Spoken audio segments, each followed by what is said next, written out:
Sebuah rekaman memperlihatkan momen menegangkan saat drone FPV Ukraina mendekat dan menghantam kendaraan bagi milik Angkatan Udara Rusia.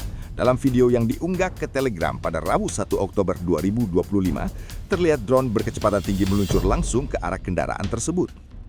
Ledakan pun terjadi, namun beruntung seluruh pasukan yang berada di dalam bagi dilaporkan selamat dari insiden itu.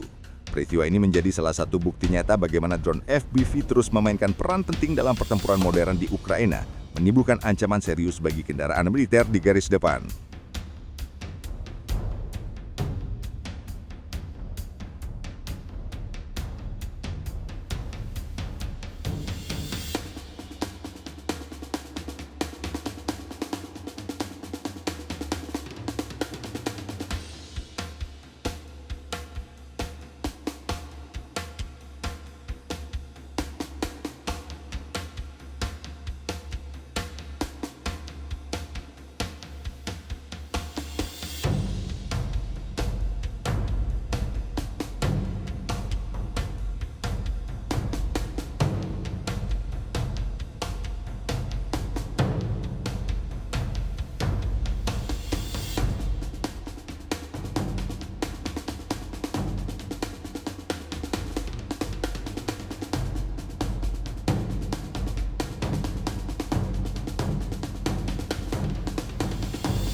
Download Tribun X sekarang, menghadirkan lokal menjadi Indonesia.